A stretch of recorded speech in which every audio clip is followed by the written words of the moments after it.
Assalamualaikum warahmatullahi wabarakatuh.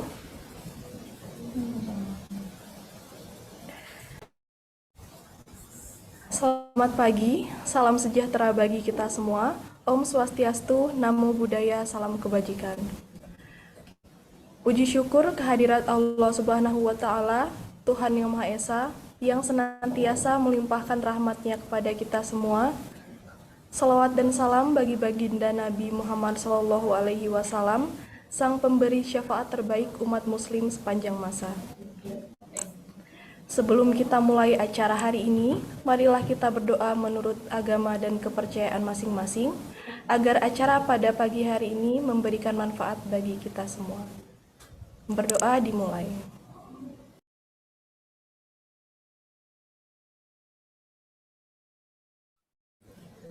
Berdoa selesai. Selanjutnya, sesi dokumentasi. Untuk para peserta dimohon untuk mengaktifkan kameranya. Sekali lagi, untuk para peserta dimohon untuk mengaktifkan kameranya.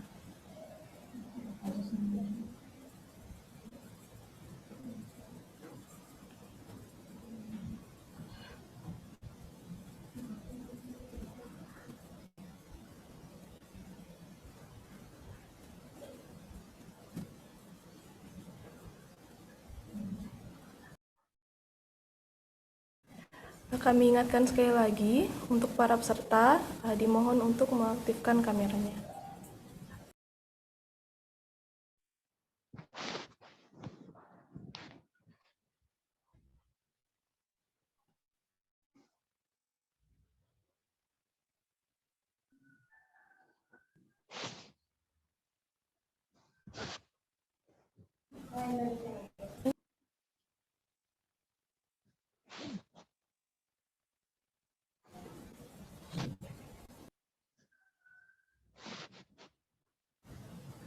Baik, selanjutnya yaitu menyanyikan lagu Indonesia Raya. Dimohon para peserta untuk menyiapkan diri.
Yang terhormat, Sekretaris Program Studi Bimbingan dan Konseling Ibu Eka Aryani SPD MPD.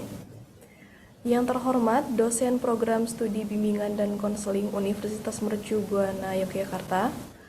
Yang terhormat, pemateri kuliah pakar Ibu Anissa Handayani SPD. Serta para peserta sekalian, saya ucapkan selamat datang di kuliah pakar yang diselenggarakan oleh Program Studi Bimbingan dan Konseling Universitas Mercu Buana Yogyakarta dengan mengusung tema menjadi guru BK kreatif, berprestasi, dan berdaya saing di dunia kerja. Perkenalkan, saya Jasmine Mumtaz Az-Zahra yang bertugas sebagai MC pada hari ini. Adapun susunan acara pada pagi hari ini adalah yang pertama pembukaan, menyanyikan lagu Indonesia Raya, sambutan sekretaris program studi dan ketua panitia kuliah pakar, pemaparan materi oleh Ibu Anissa Handayani, selanjutnya tanya jawab dan penutup. Selanjutnya, sambutan dari Sekretaris Program Studi Bimbingan dan Konseling, Ibu Eka Aryani MPD, kepada Bu Eka, waktu dan layar kami dipersilahkan.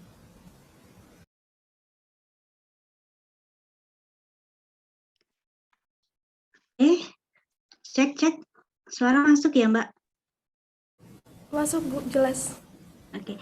Baik, terima kasih atas kesempatan yang diberikan kepada saya. Assalamualaikum warahmatullahi wabarakatuh. Selamat pagi semuanya, salam sejahtera untuk kita semua. Yang terhormat Bapak Luki Kurniawan selaku Kaprodi Bimbingan dan Konseling Universitas Mercubuana Yogyakarta.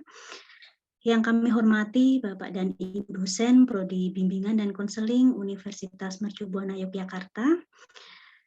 Yang kami hormati juga narasumber kita pada pagi hari ini, Ibu Anissa Handayani, Guru Bimbingan dan Konseling Profesional di Sekolah Semesta.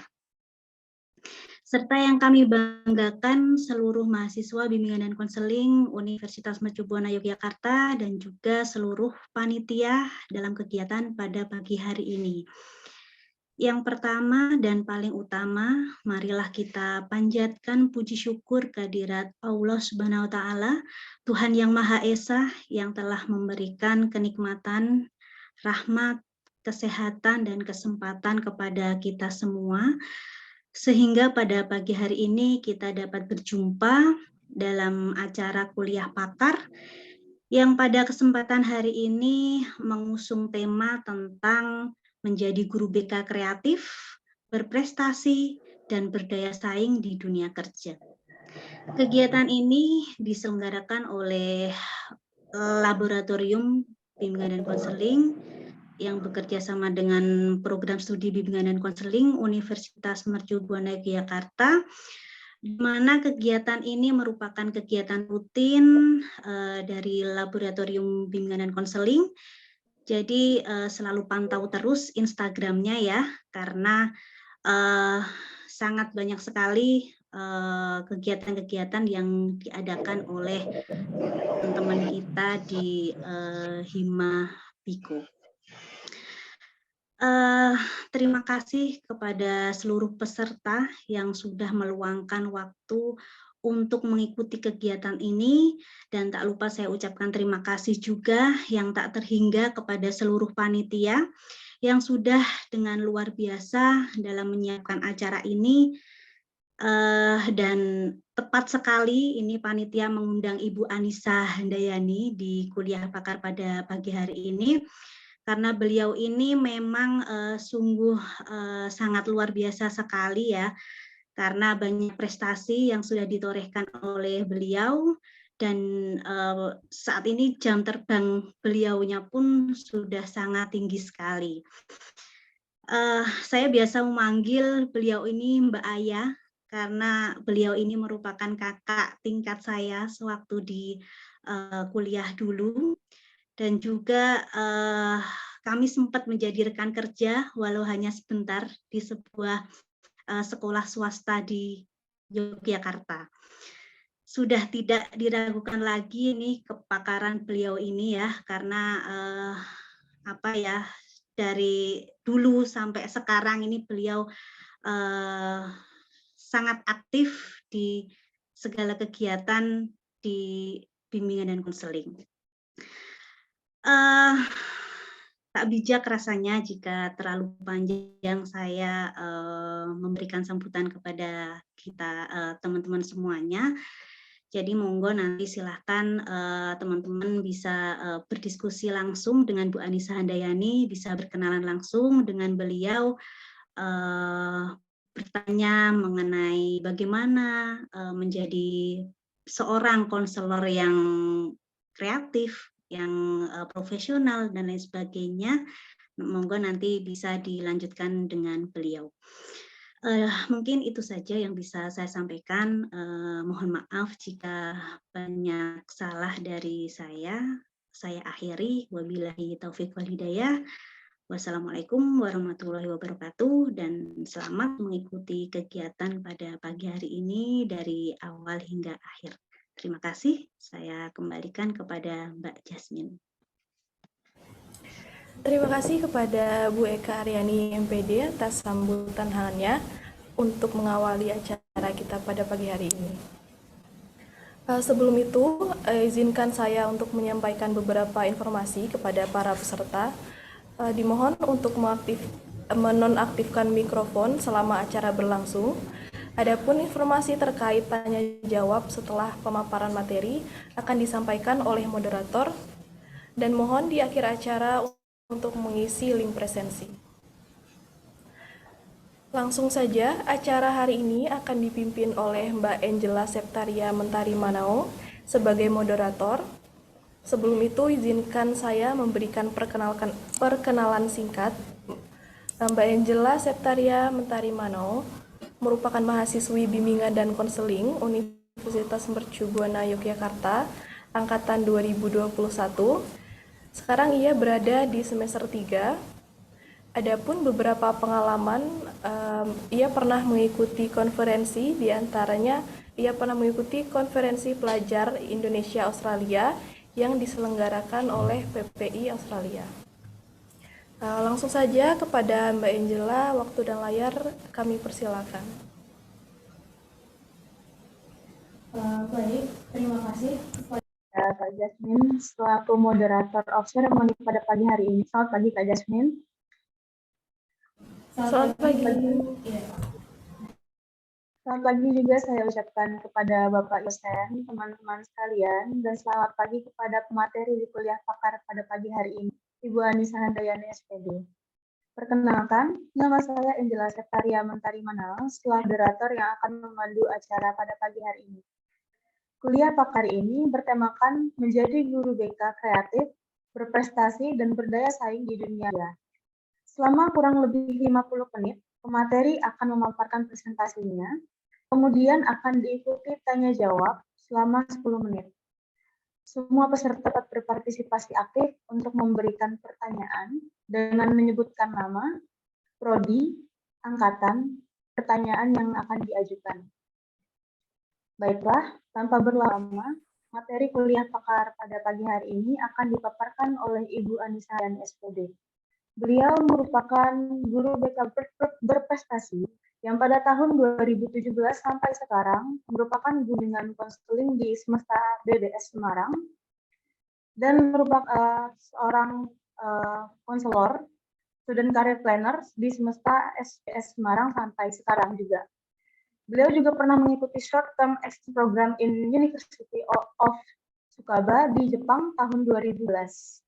Dan banyak sekali webinar nasional yang telah beliau ikuti, diantaranya yaitu Building Reading Habits, Karakter Education Series pada tahun 2020, dan yang salah satunya itu Revolusi 21 menjadi pribadi menarik yang diselenggarakan oleh Yayasan Lumina pada tahun 2021. Baiklah, tanpa berlama lagi, untuk Ibu Anissa Handayani SPD, selamat pagi Ibu. Untuk waktu debatnya, saya persilahkan. Halo, selamat pagi. Assalamualaikum warahmatullahi wabarakatuh. Yang terhormat Bapak Luki Kurniawan, Kaprodi BK Universitas Mercu Buana. Yang kami hormati juga Ibu Eka Aryani, Sekretaris BK Universitas Mercu Buana. Seluruh sivitas BK Universitas Mercu Buana, mahasiswa bimbingan dan konseling juga di Universitas Mercu Buana Yogyakarta. Selamat pagi semuanya. Semoga dalam keadaan baik dan bersemangat untuk mengikuti kuliah pakar pada pagi hari ini.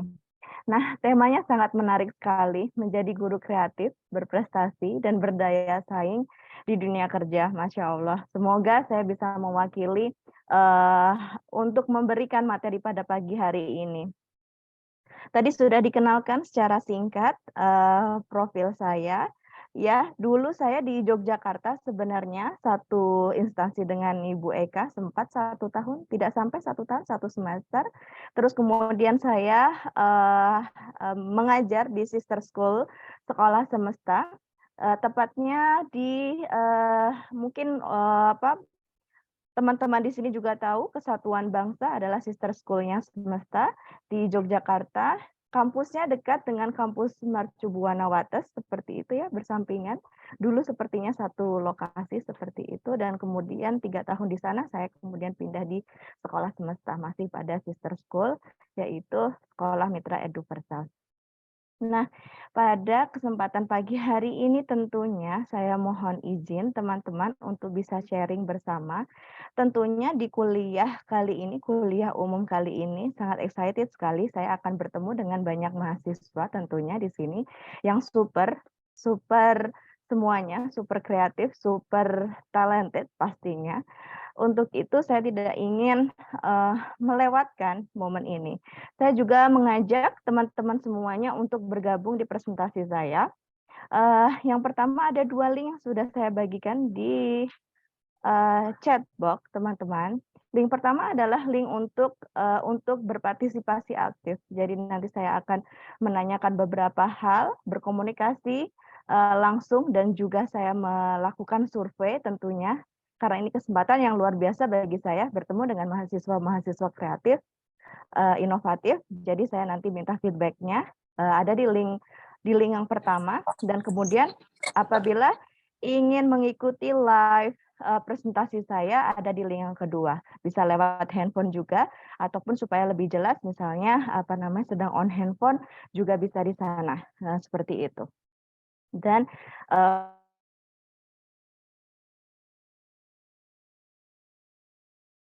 feedback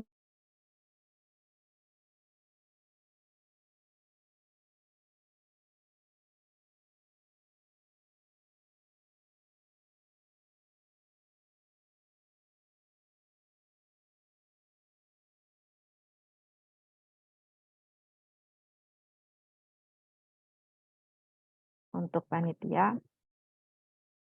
Ya, sambil menunggu saya bisa dijadikan co-host. Oh ya, nampaknya sudah seperti itu. Ya, di sini saya memiliki rekan-rekan yang luar biasa seperti itu ya. Rekan-rekan kuliah saya seperti itu, kakak angkatan saya Bapak Luki dan juga adik angkatan saya Ibu Eka. Jadi saya familiar sekali di sini seperti tidak asing seperti itu. Terima kasih sekali untuk sambutan hangatnya. Terima kasih juga untuk undangannya dan kepercayaannya untuk saya bisa mengisi di seminar pakar kali ini. Menjadi guru BK kreatif, berprestasi, dan bersaing di dunia kerja tentu tidak mudah seperti itu, dan semoga saya bisa mewakili memberikan materi ini seperti itu.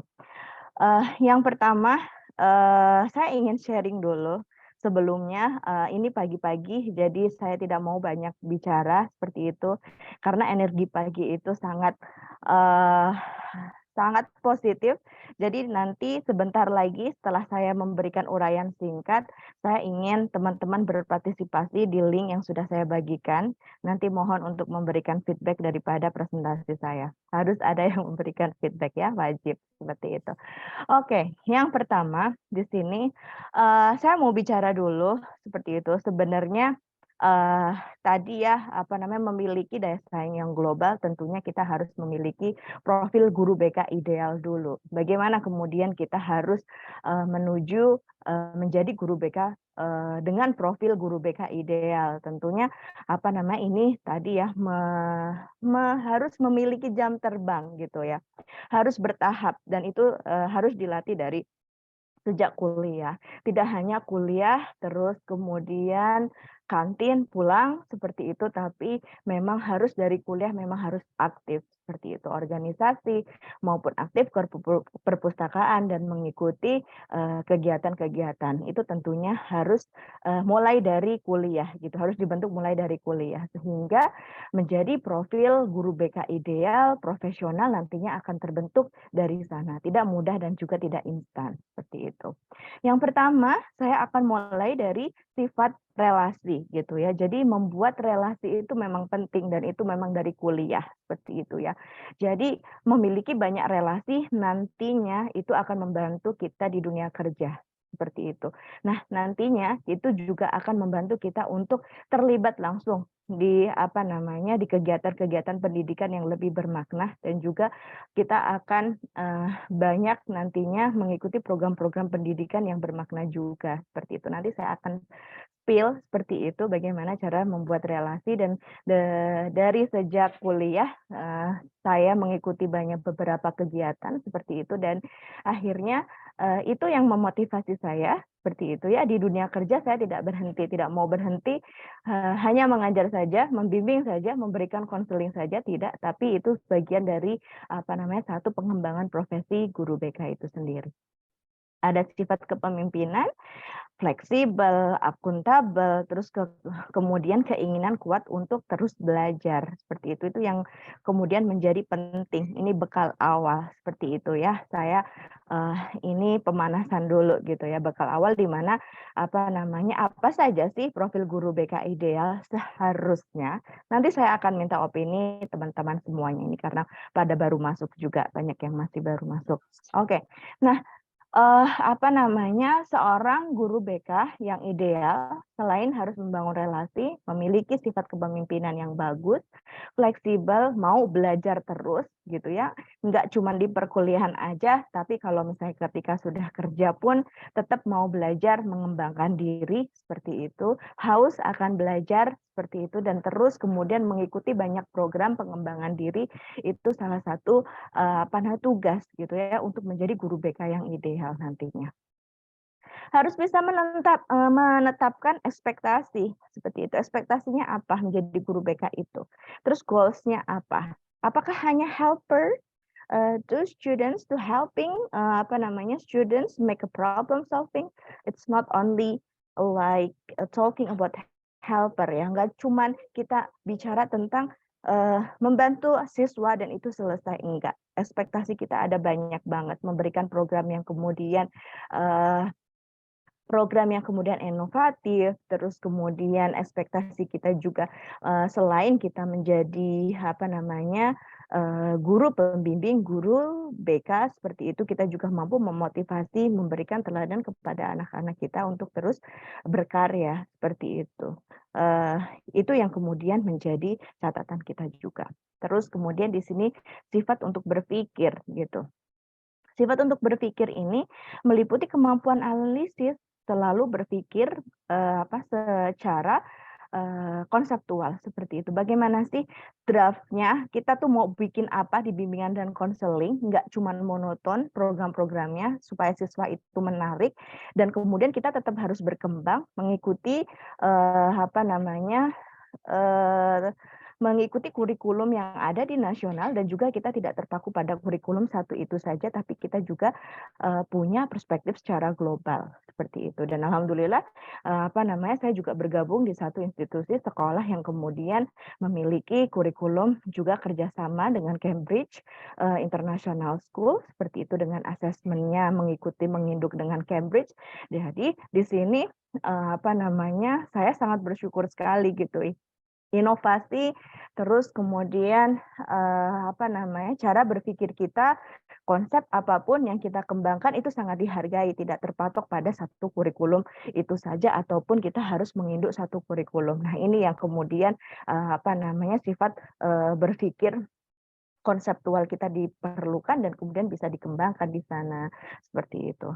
Nah, terus otomatis dengan adanya jam terbang ini, ketika kita sudah memiliki relasi, kemudian kita sifat kepemimpinannya sudah terbangun, ekspektasi yang jelas tentang tujuan dan juga program-program kita di dalam menjadi guru BK itu sendiri, nanti saya juga akan mengajak teman-teman coba ekspektasinya apa sih menjadi guru BK itu, seperti itu ya. Terus kemudian kita berpikir secara komprehensif untuk membuat program itu sendiri sehingga nantinya ada image profesional itu sendiri terbangun. Yaitu apa? Meliputi komitmen untuk bekerja Dan kemudian rasa percaya diri, bahwasanya kita adalah guru BK gitu ya, dan kemudian kita memiliki image yang baik di sekolah, anak-anak love sama kita, cinta sama kita, terus kemudian anak-anak, tidak hanya anak-anak yang bermasalah saja yang datang seperti itu, akan tetapi semua anak gitu ya, khususnya kalau di sekolah kami gitu ya, justru mereka sangat percaya diri, anak-anak yang berprestasi itu datang kepada saya berkonsultasi seperti itu, dan itu adalah image yang baik. Sama sekali mereka tidak takut seperti itu ya untuk datang ke guru BK-nya, bahkan mereka mengampirinya, dan image-nya adalah ketika datang ke guru BK itu tidak hanya masalah. Memang ada beberapa anak yang bermasalah datang, gitu kan. Itu memang salah satu tugas guru BK juga seperti itu. Tapi komposisinya malah justru di sekolah kami banyak anak-anak yang berprestasi itu datang, gitu ya, ke guru BK ataupun belum berprestasi ingin datang untuk berprestasi. Akhirnya kita timbul rasa percaya diri juga ya sebagai guru BK gitu ya, banyak dicari anak gitu kan, dan kemudian di sini kita punya komitmen kerja gitu ya, bimbingan konseling itu tidak hanya sebagai helper tadi ya untuk memecahkan permasalahan siswa, akan tetapi juga mereka juga membantu siswa untuk mengembangkan, memetakan potensi diri anak-anak serta anak-anak mampu dapat dipetakan bakat minatnya sesuai dengan potensi yang dimiliki. Nah, itu yang akhirnya menjadi label sifat profesional itu sendiri. Akhirnya bisa dipercaya dan juga dihargai juga orang lain seperti itu, dan orang tua juga memiliki kepuasan tersendiri kepada guru BK seperti itu ya. Jadi untuk datang konsultasi di sekolah kami, orang tua sangat senang sekali apabila dipanggil guru BK gitu ya, karena begitu juga di kalangan siswa, di kalangan orang tua tidak ada label dipanggil guru BK adalah sesuatu yang kemudian ada masalah, enggak seperti itu ya. Sometimes dipanggil guru BK itu sometimes karena prestisius gitu ya, karena sesuatu apresiasi seperti itu. Nah, kok bisa sih seperti itu gitu ya. Jadi kita image kita nggak di kalangan siswa, tapi juga di kalangan orang tua, nanti kita akan bahas. Nah, ini sepertinya sudah lebih banyak berkumpul teman-teman semuanya. Saya sudah ngechat gitu ya, link partisipasi aktif seperti itu, memberikan feedback. Terima kasih untuk feedback yang sudah diberikan di live presentasi saya. Tapi saya minta bantuan teman-teman untuk bergabung di link ini untuk memberikan feedback. Feedback apa yang diinginkan? Ya, membangun relasi salah satunya sudah tadi ya, sudah dilakukan sejak dini gitu ya, sejak sekarang. Sejak duduk di bangku kuliah, mengikuti kuliah umum, mengikuti simposium, mengikuti seminar, mengikuti organisasi, itu adalah salah satu cara tadi ya membangun relasi, dan kemudian kepemimpinan itu juga akan terbangun gitu ya, karena kita akan terus belajar, terus mengembangkan diri, kepemimpinan akan terbangun di sana. Langkah selanjutnya adalah membangun ekspektasi juga harus sejak dini. Saya akan pengen jadi guru BK yang seperti apa gitu ya. Orang tua saya awalnya meminta saya untuk menjadi PNS seperti itu ya. Menjadi PNS. Pokoknya sukses itu PNS.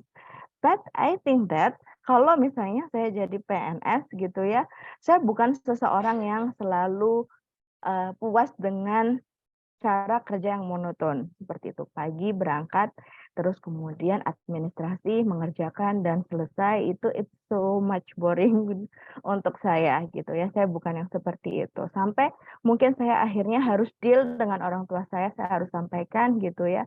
Sukses itu tidak harus jadi PNS karena kakak saya BUMN gitu ya. Mungkin ibu saya berpikir ya seperti kakak kamu gitu ya di BUMN, punya gaji yang stabil, banyak, dan lain-lain, dan itu adalah kategori sukses. Terus nanti saya sampaikan ke orang tua saya, cara saya pribadi saya tidak seperti itu. Mungkin saya akan banyak stres banget gitu ya, melakukan sesuatu yang monoton walaupun mungkin gajinya, mungkin saya tidak tahu gaji PNS guru seperti apa, mungkin lebih besar gitu ya, tapi saya tidak akan mendapatkan kepuasan gitu ya kalau misalnya saya bekerja secara monoton seperti itu. Nah, Dari mulai kuliah saya sudah berdiskusi teman-teman sama orang tua saya, ekspektasi pekerjaan guru BK gitu. Dan saya pengen jadi guru BK yang kemudian anti mainstream gitu ya, gimana caranya kayak gitu. Nah, apa ekspektasi kalian menurut kalian kayak gitu guru BK? Itu seperti apa? Kalian pengen jadi guru BK yang seperti apa? Boleh dong kasih feedback-nya. Thank you so much for the feedback. Oke, one feedback I got. Oke, ada banyak di sini. Tidak dicap polisi sekolah. Thank you so much. Anti mainstream, iya benar banget, menyenangkan. TUD saya tidak tahu apa ini, nanti bisa di-chat. Terus, oke, pastinya jadi guru BK profesional. Terbuka untuk semuanya tadi ya, siswa juga open dengan kita, orang tua juga welcome sekali untuk datang ke sekolah bertemu dengan guru BK. Seperti itu, membuat siswa lebih baik, that's good. Terus ada lagi mungkin inspiratif, menyenangkan, ya pastinya kita pengen jadi seperti itu. Oke, boleh kasih feedback-nya lagi, apa yang kemudian kalian ingin lakukan sebagai guru BK? Inspiratif, anti mainstream, kreatif, seperti itu. Oke. Ada lagi mungkin yang ingin sharing? TUD apa ya? Di sini kami kurang tahu, mungkin ada yang bisa membantu, moderator ataupun MC. Atau yang sedang menge-chat, silakan, apa maksudnya? Terbuka untuk semua. Oke, ya. Ini tadi secara umum saya sebutkan gitu ya, teman-teman. Ekspektasi pekerjaan guru BK seperti itu.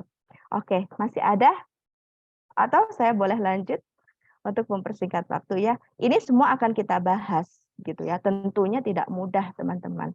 Ketika saya posting gitu ya menjadi guru BK, mungkin saya postingannya sedikit berbeda dengan teman-teman gitu. Teman-teman juga bisa follow Instagram saya seperti itu di @anisa_handayani. Seperti itu nanti di bawah di slide terakhir nanti saya akan lihatkan email dan juga beberapa kontak untuk bisa menghubungi saya seperti itu.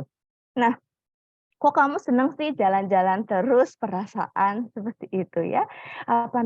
Terus kemudian kok kamu kayaknya have fun gitu ya. Kamu bersyukur banget loh, jadi guru BK kok bisa kayak gitu loh. Aku jadi guru BK gitu ya, jam 12 malam ditelepon polisi gitu karena anakku tawuran, seperti itu katanya gitu. Kok kamu kayaknya nggak pernah ada yang seperti itu, kayaknya kamu have fun terus, jalan-jalan ke sana ke sini, bahkan kadang-kadang ke luar negeri gitu ya, kok bisa sih ada kayak gitu ya, pekerjaan kayak gitu, beneran ya kayak gitu. Ada teman saya gitu ya, ketika bertemu seperti itu, atau kadang-kadang kalau misalnya saya sedang bikin story pada komen seperti itu. Sebenarnya sama aja gitu ya, guru BK saya juga pernah ditelepon jam 10, jam 11 gitu ya. Ada beberapa kasus tapi mungkin tidak dengan polisi, tidak berkaitan dengan polisi seperti itu. Pastinya pernah gitu ya, tidak semuanya mulus gitu ya. Karena itu juga bagian dari profesi guru BK gitu ya, mendampingi siswa, membimbing siswa. Membimbing siswa, ada yang siswa yang positif dan kemudian dibimbing, that's good, enak banget ya, anak-anak yang positif. Kemudian kita dampingi, itu tugas yang sangat mudah dan sangat menyenangkan. Tapi ada juga nanti di kalanya kita mendampingi siswa-siswa yang kita tidak labeling negatif ya, tapi memang mereka berkebutuhan secara khusus untuk didampingi. Ada juga seperti itu ya. Jadi memang ini sangat bervariasi kayak gitu ya. Tapi terus bagaimana kemudian kita menyeting anak-anak gitu ya untuk lebih banyak melakukan hal positif sehingga negatifnya akhirnya terkurangi dan itu membantu kerja kita gitu kan. Itu kan enak sekali. Makanya kita harus cerdas tadi. Step yang kedua setelah kita melakukan ekspektasi yaitu berpikir gitu ya. Bagaimana kemudian kita berpikir memunculkan program-program yang kemudian anak-anak itu nantinya terforsir di kegiatan yang positif gitu ya. Di kegiatan yang positif sehingga mereka lupa dengan kegiatan negatif, itu yang susah banget kan kayak gitu ya. Sehingga di program bimbingan dan konseling kita harus menciptakan yang namanya program preventif daripada kuratif gitu kan. Preventif berarti mencegah dulu gitu kan, daripada nanti kuratif kita mengobati. Konseling individu ketika ada permasalahan itu sudah kuratif. Bagaimana kita perbanyak konseling kelompok misalnya ya preventifnya, terus ataupun kegiatan yang lain di luar kelas seperti itu sebagai preventif untuk anak-anak tersalurkan energinya ke hal positif dibandingkan ke hal negatif. Nah, itu PR besar yang sehingga nantinya nantinya itu sendiri yang akan mengimage-kan kita sebagai guru BK profesional tanpa kita koar-koar kalau kita guru BK profesional ya misalnya seperti itu. Gitu. Oke. Nah, ini adalah teman-teman, thank you so much for the feedback. Teman-teman, ini adalah gambaran tadi ya tentang profil singkat guru BK seperti itu yang ideal gitu. Tadi sebenarnya kita sudah bahas di yang pertama seperti itu. Sebentar saya back lagi. Oke. Ya, jadi kualifikasi profil guru ideal tadi khususnya guru BK itu ya tidak cuma sesempit mengajar, komitmen mengajar atau membimbing atau mendampingi gitu ya para siswa belajar agar menjadi anak-anak berprestasi di masa akan datang. Enggak seperti itu sebenarnya gitu. Jadi saya memahami apa sih sebenarnya yang harus saya lakukan menjadi guru BK. Kemudian saya belajar sebenarnya dari teori ini. Teori ini tuh sebenarnya saya dapat ketika saya membaca satu buku penelitiannya Maria seperti itu, yang dia dari Aristoteles University, dia mengatakan gitu ya, menegaskan bahwa kompetisi kepribadian meliputi sifat berkaitan langsung dengan pelaksanaan tugas mereka sebagai guru. Jadi kita harus tahu dulu, aku mau membentuk sifat aku seperti apa, gitu ya. Dalam teori ini akhirnya mendapatkan 5 sifat ini yang dapat dilatih dan juga dikembangkan melalui pendidikan dan juga pelatihan gitu ya. Makanya kita harus haus ilmu, haus kegiatan seperti itu. Kalau misalnya kita kosong dan kita benar-benar kosong, nggak ngapa-ngapain, berarti kita kayak big question ke diri kita.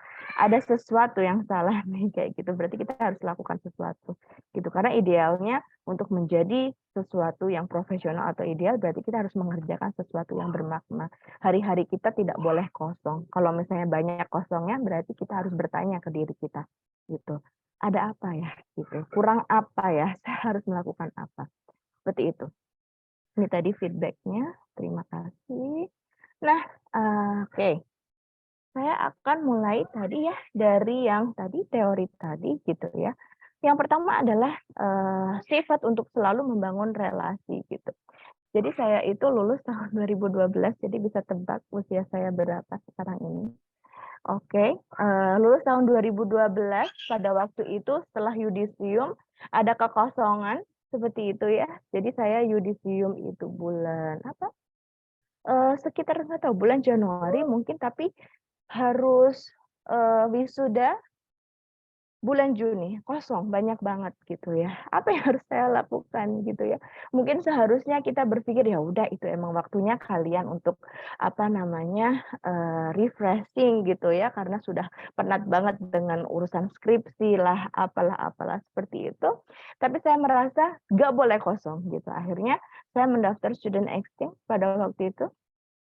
Jelas banget gitu ya, kalau sebelum-sebelumnya itu organisasi apa-apa seperti itu, terus kemudian saya disibukkan juga dengan penulisan laporan karena saya anak beasiswa gitu ya, penulisan laporan ini itulah tentang beasiswa, tidak hanya satu beasiswa yang saya ambil, beberapa beasiswa. Terus pengen mencoba yang lebih gitu ya. Ada kesempatan beberapa bulan saya kosong dan saya mencoba untuk mendaftar student exchange dan akhirnya lolos. Dari situlah kemudian saya berjumpa dengan beberapa orang yang sangat menginspirasi seperti itu, yang akhirnya saya haus gitu ya, haus untuk selalu berkegiatan, selalu untuk menimba ilmu seperti itu. Di student exchange itu tidak hanya student exchange, saya punya kesempatan juga untuk mengikuti simposium internasional. Terus kemudian 1 bulan itu ada simposiumnya, terus kemudian ada lesson study istilahnya. Jadi kita observasi sistem kurikulum pendidikan di Jepang, dan itu saya sangat bersyukur banget sebelum saya mengajar, saya punya kesempatan untuk hal tersebut selama 1 bulan, dan ternyata sebenarnya saya lolos untuk student exchange ataupun rangkaiannya ini sudah bersyukur sekali. Tapi ternyata pada waktu itu saya dapat beasiswa juga 10.000 yen seperti itu kalau tidak salah uang sakunya, sampai saya bisa beli laptop, sampai saya bisa beli handphone seperti itu ketika pulang dari Jepang seperti itu. Nah, banyak sekali hal-hal yang kemudian saya pikirkan dari situ gitu ya, karena di student exchange ini kita tidak cuman bertukar budaya, tapi juga kita mempelajari sistem pendidikan Jepang. Kenapa seperti itu? Kenapa mereka sukses banget membangun karakter ya.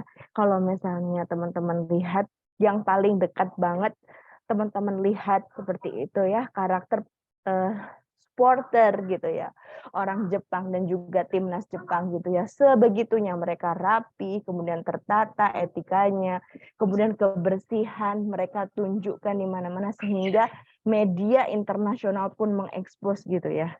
Tentunya itu tidak instan terjadi, tapi ternyata itu ada di balik pendidikan yang sangat bagus sekali seperti itu. Nah, kami belajar juga ada lesson study gitu, mempelajari tentang itu bagaimana kemudian ternyata pendidikan karakter itu benar-benar matang gitu ya, lewat literasi sejak kecil.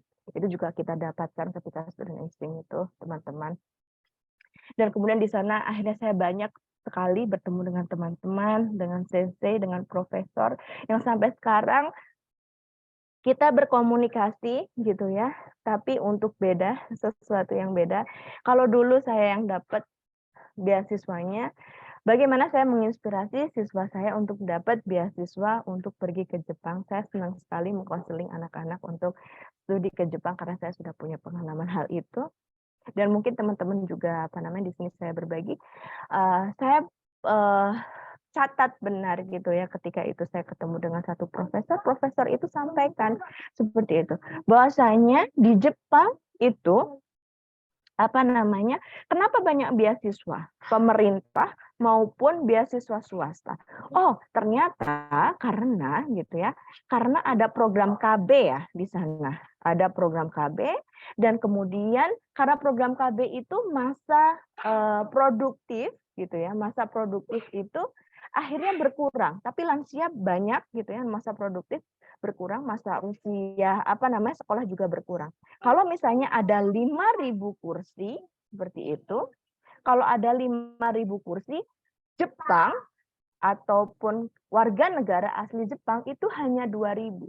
Yang 3.000-nya kemana gitu ya? Kosong bangku. Makanya tidak mau ada kekosongan tersebut, pemerintah, swasta gitu ya, government ataupun NGO, non-government institution gitu ya, mereka banyak memberikan beasiswa untuk international students itu come to Japan gitu, untuk apapun, program belajar, program exchange seperti ini, program budaya, program pendidikan dan lain-lain seperti itu.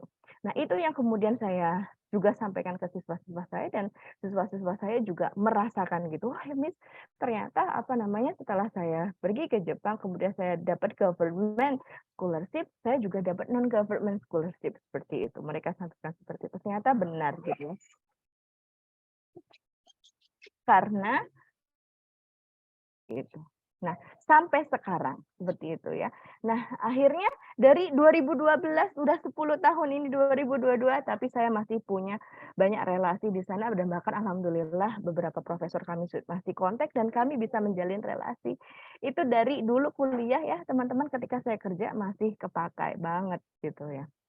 Terus ini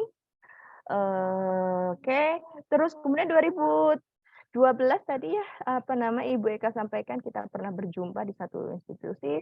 Terus kemudian 2013 saya mulai join di sekolah-sekolah Cambridge gitu. Salah satunya di Kesatuan Bangsa, terus sekarang di Semesta.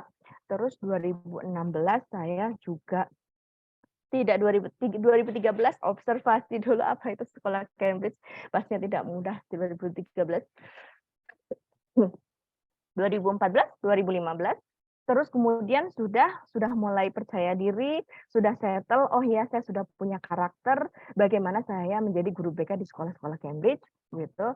Terus kemudian saya tidak, oh ternyata banyak link ya, kita bisa kemana-mana gitu ya kalau misalnya di sekolah-sekolah Cambridge itu. Tapi untuk ke sana kita tidak instan ya, kemudian bisa langsung ke USA atau bisa langsung ke Jerman, enggak, tapi kita harus ada prestasi apa gitu. Ternyata kita harus bikin project gitu ya bersama anak-anak gitu. Nah, mulai dari situ saya jadi pembimbing project. Tahun 2016 saya tahun 2015 saya bikin project, nggak apa-apa waktu itu tidak tembus gitu ya. Terus 2016 lagi dicoba lagi seperti itu. Akhirnya kita bikin project sama anak-anak dan kemudian itu tembus ke USA. Pada waktu itu ke Sunny Oswego seperti itu 2016. Terus kemudian 2022 kemarin banget juga seperti itu, di lain project seperti itu kita juga tembus sampai dengan ke Jerman seperti itu. Padahal pada waktu itu saya sudah hamil gitu ya, maksudnya ini, tapi ya nggak apa-apa. Alhamdulillah suami juga support gitu ya, karena memang saya sering mengikuti ini dan suami juga tahu itu, dan suami juga apa namanya, alhamdulillah di dunia pendidikan juga sama dengan saya dan sering juga mengikuti proyek-proyek seperti itu. Jadi kita saling mendukung seperti itu. Ini apa namanya, gunanya membangun relasi gitu ya, sehingga apa namanya, dari beberapa program ini akhirnya saya banyak mengembangkan yang kemudian kami tularkan ke anak-anak, kemudian program-program yang kemudian kita dapatkan di USA, di Jerman, di Jepang, itu sangat bermanfaat banget ketika apa namanya, kita membuat apa program-program bimbingan dan konseling. Terus kemudian sikap kepemimpinan ini mau belajar dulu aja. Selalu ingin mau belajar kayak gitu, mau belajar terus kemudian haus, tidak stuck gitu ya. Makanya saya bukan orang yang suka monoton, walaupun misalnya gaji banyak, terus kemudian administrasi di belakang layar, that's so stress for me gitu ya. Saya bukan orang yang seperti itu, tapi saya suka yang bergerak, inovasi gitu ya, walaupun kadang-kadang gagal gitu ya, maksudnya tidak di ACC proposalnya, tapi nggak apa-apa, belajar terus kayak gitu, apa namanya, sampai di ACC. Tidak mudah gitu ya membuat program di sekolah-sekolah Cambridge yang harus berstandar internasional seperti itu, kegiatan-kegiatannya banyak, tidak di ACC juga, tapi tidak apa-apa seperti itu. Ya, kita juga pernah visit gitu ya. Jadi saya senang sekali memiliki program yang itu orientasinya tidak hanya di kelas, tapi kita harus pergi kemana-mana. Kita juga pernah visit ke KJRI, NYC, New York City, seperti itu 2016 bersamaan dengan ada culture exchange pada waktu itu. Terus kemudian saya membuat satu surat gitu ya, boleh nggak kita belajar di KJRI? KJRI itu ngapain aja gitu. Ternyata kita malah di hosting di sana, sekaligus waktu itu kita ada nganterin anak-anak olimpiade, ada exchange culture juga, terus ternyata malah visit ke sana, ada di hosting juga, kita banyak belajar di sana, ketemu sama Bapak KJRI-nya, sangat tertarik banget, kita banyak belajar di sana. Setiap saya pergi, pasti ke satu negara tertentu, dulu diajarin gitu ya ketika saya student exchange gitu ya, kita boleh loh kalau misalnya visit ke satu negara gitu, email ataupun bikin surat gitu ya untuk kunjungan ke KJRI di beberapa negara, dan ternyata malah di sana di hosting, dikenalin, dianterin di mana-mana, dikasih program juga. Nah itu salah satu tips gitu ya kalau kita kunjungan ke luar negeri seperti itu. Iya, 2013 ini juga kita ada ketemu, ada apresiasi dengan Bapak Presiden pada waktu itu untuk guru dan juga siswa berprestasi. Kayak gitu, karena kita sudah mulai project-project seperti itu, jadi kita tidak stuck hanya di sekolah aja, tapi juga ada beberapa project di luar sekolah. Makanya sampai sekarang, sampai 2002, saya senang banget gitu ya untuk melakukan project ataupun kegiatan BK tuh di luar sekolah, nggak cuma di dalam sekolah, seperti itu ya, karena banyak pengalamannya sekali. Untuk kita gitu ya, ataupun untuk siswa kita juga nantinya, kayak gitu. Jadi ini juga mungkin bisa ini, apa namanya tadi ya, dengan teori relasi kepemimpinan itu, saya works banget di situ ya, jadi saya bisa mengembangkan diri kayak gitu. Nah, ekspektasi program BK gitu ya, memang saya bukan seseorang yang kemudian, oke, misalnya ada kurikulum nasional, terus kemudian ada kurikulum internasional dan bagaimana kemudian kita membuat bimbingan dan konseling itu berwarna di suatu sekolah. Minibar ya. Oke, mohon maaf ya. Oke, sebentar.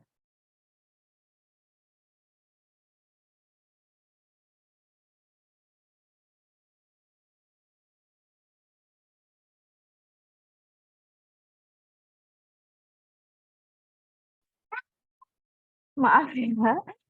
Ya, ini anak saya libur jadi sedikit crowded di rumah, seperti itu.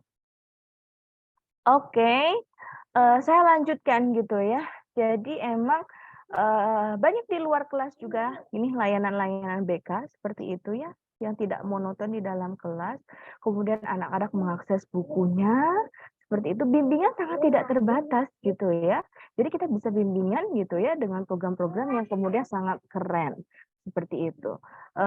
Di sini banyak banget bimbingan nih. Dan bahkan apa namanya layanan program BK itu juga bisa bekerja sama dengan expertise gitu ya dari universitas-universitas ini. Ataupun relasi yang sudah saya dapatkan ketika tadi ya berkunjung dan lain-lain seperti itu. Ini ada contoh University Expo dan bisa dilakukan di SMP dan juga di SMA. Seperti itu. Nah, international program, exchange, kayak gitu program pengembangan diri yang kemudian kita bisa ikuti ternyata selain olimpiade kita search gitu ya. Ternyata selain olimpiade ada banyak program pengembangan diri di sana gitu ya seperti summer camp, terus kemudian seperti ini. Nah, kita apa namanya update itu dan kemudian kita juga daftarkan anak-anak ke sana seperti itu dan kemudian kita jadinya plusnya juga kita bisa ikut gitu ya di program pengembangan diri internasional berbasis internasional seperti itu.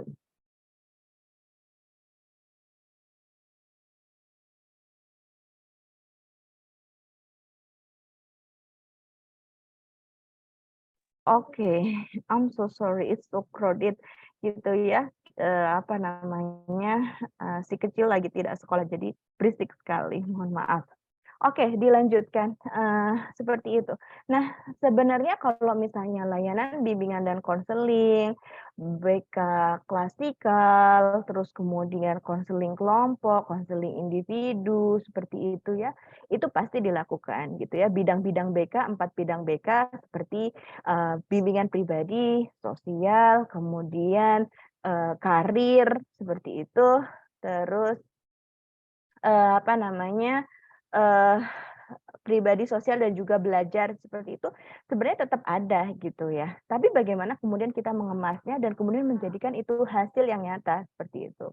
Misalkan contoh, apa namanya, eee bimbingan, pribadi sosial gitu ya, dalam bentuk bimbingan kelompok gitu ya. Saya jadikan, apa namanya, BK kelompok itu untuk ajang pemetaan bakat juga. Jadi dari situ saya tahu, oh mana anak-anak yang harus diajak, apa namanya, olimpiade nih gitu. Jadi kalau misalnya di sekolah-sekolah kami, sekolah olimpiade gitu ya, biasanya anak-anak tren kalau misalnya ngelihat Instagram-nya Sekolah Semesta ataupun Sekolah Kesatuan Bangsa seperti itu, trennya adalah sosial gitu ya. Anak-anak yang science maksud saya. Anak-anak sosial, art, music, kadang-kadang mereka kayak minder gitu ya. Oh, tapi ternyata nah dari situ saya masuk gitu ya. Awalnya saya konseling gitu sama anak-anak yang itu. "Gimana sih, Miss?" Kayak gitu. How to be, apa namanya, maximum in our achievement, misalnya mereka tanya kayak gitu ya. Gimana sih bisa caranya gitu ya achievement, kita juga maksimal gitu, tapi aku bukan anak sains, gimana dong? Awalnya curhat seperti itu, kayak gitu ya. Mungkin ya, apa namanya, mereka di klasikal ataupun di bimbingan kelompok seperti itu. Oh ternyata mereka juga bisa dikemas gitu ya, oh ternyata kita juga guru BK gitu ya. jadi pembimbing olimpiade tuh pembimbing olimpiade apa gitu ya.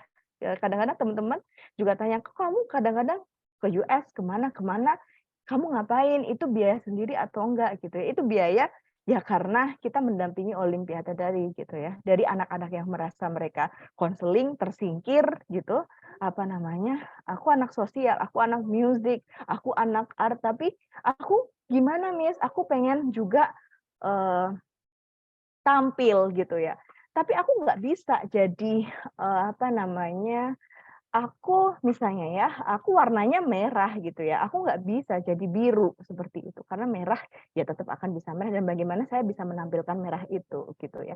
Nah dari konseling itu kita akhirnya, oke kamu, oke kita, apa namanya, juga motivasi mereka menjadi pendorong gitu ya, kita hanya kasih stimulus aja, oh ternyata, olimpiade tuh enggak cuman sains aja, tapi ada sosial juga, ada art juga, ada musik juga, kita kasih stimulus juga gitu ya. Terus sebenarnya kita hanya kasih stimulus aja gitu ya, mereka udah bergerak sendiri kayak gitu.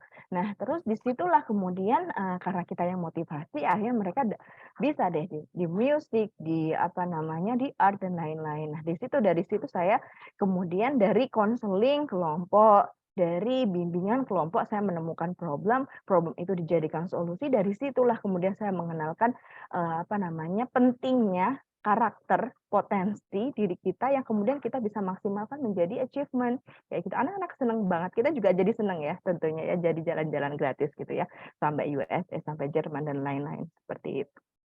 Gitu, itu out of the box gitu. Kalau misalnya kita cuman ngandelin, oh ya, aku mau kasih konseling kelompok aja, aku mau kasih bimbingan kelompok, it's monoton gitu ya. Tapi apa yang kemudian harus didapat dari situ kita list gitu ya. Kita jadikan itu juga need assessment itu nggak cuman inventory aja atau DCM ataupun apa gitu ya, tapi dari observasi-observasi tadi, observasi kelas gitu ya, observasi bimbingan kelompok dan lain-lain, kita jadikan untuk itu.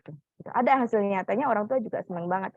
Makanya orang tua datang gitu ya, nggak untuk konsultasi masalah, kadang-kadang untuk konsultasi ini. Gimana Miss, anak saya? Oh ternyata anak saya bisa ya Miss ya ikut project, ikut olimpiade. Oh ada ya olimpiade. Orang tua juga senang. Ada ya olimpiade art ya Miss ya, kayak gitu.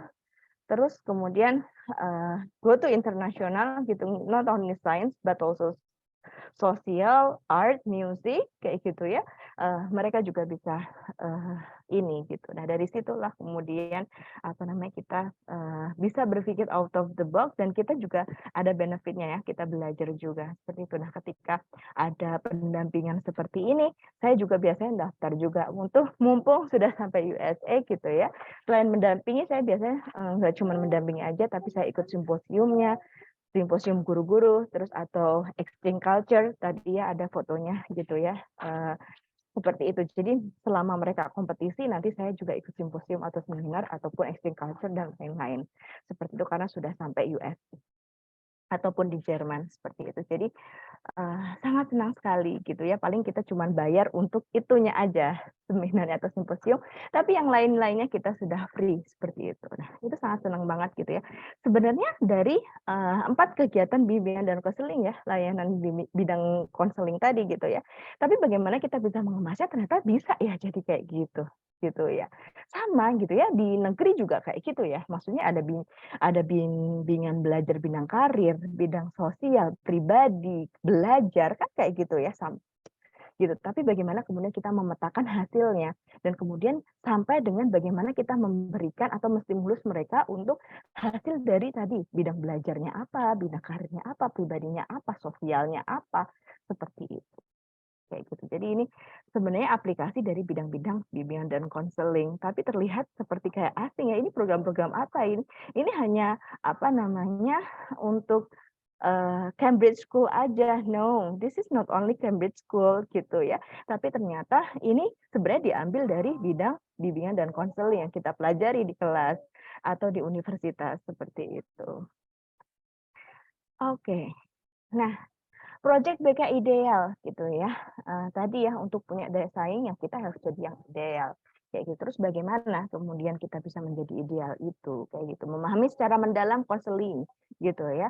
Jadi di semuanya gitu. Need assessment nggak cuma pakai DCM aja gitu kalau menurut saya, walaupun teorinya pertama sebelum menentukan program kerja kita harus bikin DCM apa-apa. Kalau di sekolah kami enggak DCM sih, karena kalau DCM sudah ini banget ya, kita harus menyesuaikan, kita pakainya inventory seperti itu. Tapi kalau saya pribadi gitu ya, untuk memahami siswa tidak hanya di inventory aja ataupun need assessment, DCM ataupun apa itu gitu ya. Tapi tadi segala bidang bimbingan dan konseling saya bisa observasi talent anak, passion anak, seperti itu yang kemudian saya kembangkan menjadi program-program kreatif tadi seperti yang saya tadi sudah sampaikan. Memahami teori dan juga teknik berbasis pengembangan dan juga evidence atau bukti-bukti seperti itu ya. Jadi ya kalau teori langsung dikemas di lapangan itu akan sangat sulit gitu ya. Tapi evidence atau buktinya apa atau anak-anak butuhnya apa, kemudian kita cari solusinya bersama, itu yang membuat kita jadi inovatif dan juga kreatif kayak gitu ya. Seperti itu yang sebenarnya itu juga bisa dilakukan ya mungkin di negeri, tapi kok kenapa di negeri misalnya sekolah-sekolah negeri kok nggak ada gitu ya, tapi banyak kan sekolah-sekolah Cambridge gitu. Karena sekolah Cambridge itu benar-benar membebaskan kita untuk berpikir independen dan kemudian ya oke itu kurikulumnya, kamu punya proposal kegiatan apa, kamu punya pemikiran apa, kita open minded untuk itu asalkan kenapa kamu bikin itu tuh jelas gitu ya. Nah, kalau misalnya di bimbingan dan konseling secara dasar gitu ya, sebelum membuat program kerja itu kan ada need assessment. Nah, sebenarnya saya dari situ kayak gitu. Nah, kemudian need assessment itu nggak cuman tadi pakai DCM aja gitu ya, itu akan sangat old banget gitu, nggak berkembang gitu ya, makanya kita di segala bidang tadi kita observasi juga seperti itu sebagai evidence kebutuhan siswa seperti itu sih. Memberikan layanan bimbingan konseling yang memandirikan, melaksanakan asesmen perkembangan konseling, tadi saya sudah spill pakai inventory kayak gitu. Kalau misalnya kita belajar kan ada inventory test, ada non test seperti itu ya. Iya. Nah, oke, memahami perkembangan konseling tadi ya. Oke. Iya. Bermanfaat, kreatif dan juga inovatif gitu ya. Senang sekali gitu ya kalau misalnya kita bisa berpikir inovasi, terus kemudian itu diapresiasi, diperbolehkan oleh sekolah, itu sangat menyenangkan seperti itu. Tidak monoton, hanya berbasis pada satu kurikulum itu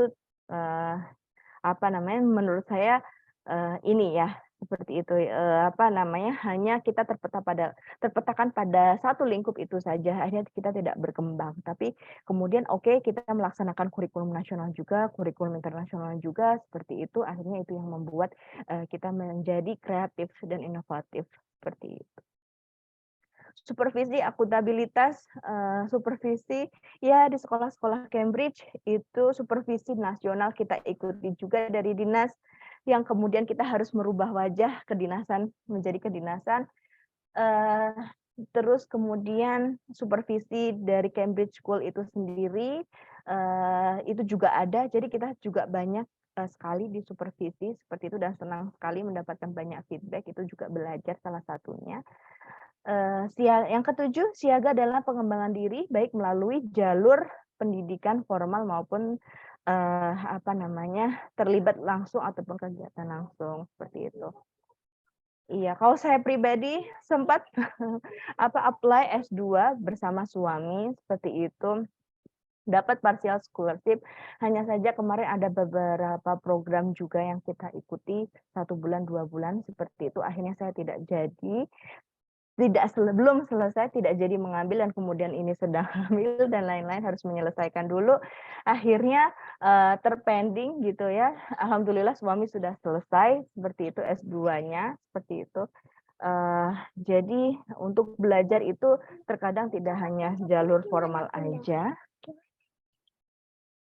Tapi juga jalur non formal seperti mengikuti tadi ya, banyak simposium, banyak seminar, menurut saya itu juga belajar seperti itu teman-teman. Jadi saya juga walaupun pendidikan formal sometimes ini lagi terpending seperti itu ya, belum selesai, nggak apa-apa gitu. Tapi alhamdulillah sudah banyak bisa mengikuti juga simposium, seminar nasional, exchange program for students maupun for teachers gitu.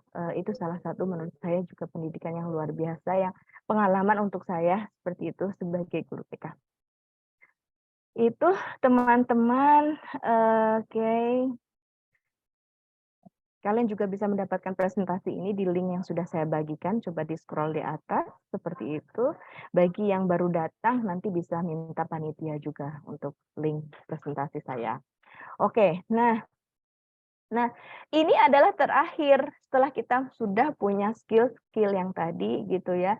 Terus kemudian bagaimana teori diaplikasikan di dunia nyata secara have fun sesuai dengan karakter kita gitu ya. Akhirnya kita kerjanya jadi senang gitu ya.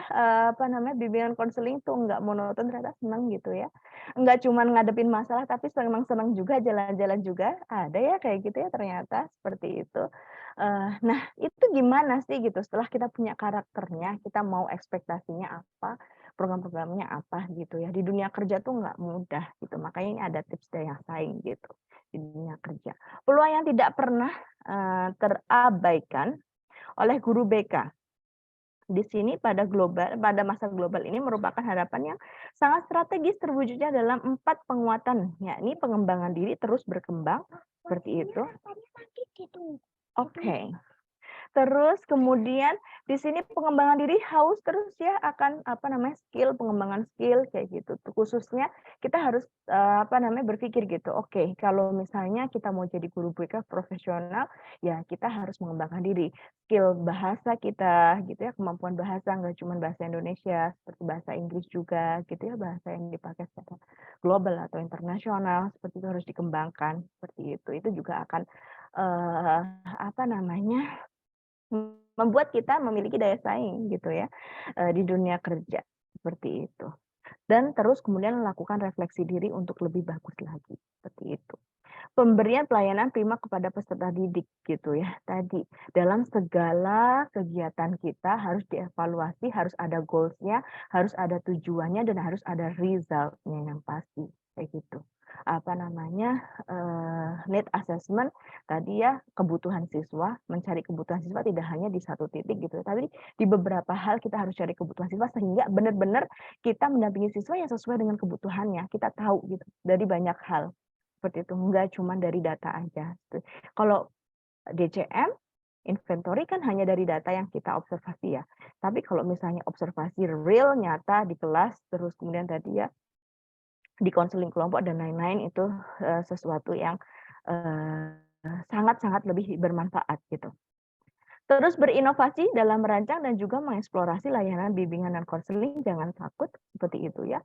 Oke, kita harus di Indonesia kita harus menggunakan kurikulum merdeka saat ini misalnya seperti itu, akan tetapi kita harus belajar di banyak hal, itu juga penting. Ekspektasi kinerja berbasis kearifan lokal, itu juga penting gitu ya, tapi kita juga harus berpikir secara global seperti itu untuk program-program yang lebih inovatif. Oke. Saya tidak mau banyak bicara juga. Waktunya saya juga meminta feedback teman-teman, udah banyak saya bicara gitu ya, jangan sampai teman-teman kosong tidak mendapatkan apa-apa. Saya pengen tahu saat ini ketika saya sudah sharing, ketika kita sudah berbagi bersama cerita tadi di awal, ekspektasi kalian apa, tapi kalau sekarang setelah mendengarkan presentasi saya, setelah mendengarkan sharing atau cerita saya, menurut teman-teman semuanya profesional BK itu seperti apa menurut kalian? Silahkan mohon untuk feedback, dikasih feedback-nya. Oke. Linknya sudah ada di chat box, teman-teman. Saya akan kirimkan lagi. Silakan kasihkan feedback untuk menurut kalian setelah kalian mendengarkan presentasi saya, mendengarkan cerita saya, seri saya, profesional BK saat ini menurut pikiran Anda seperti apa? Boleh dikasih feedback, diketik di di Mentinya, di link Menti, link feedback Menti yang sudah saya chatkan di chatbox. Bisa dicek, diklik di sana, bisa menggunakan handphone juga kalau kalian sedang mengakses handphone.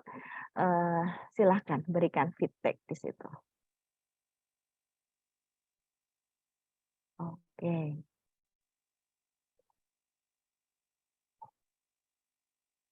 Oke, saya refresh dulu. Oke, sambil teman-teman juga bisa menyiapkan pertanyaan juga.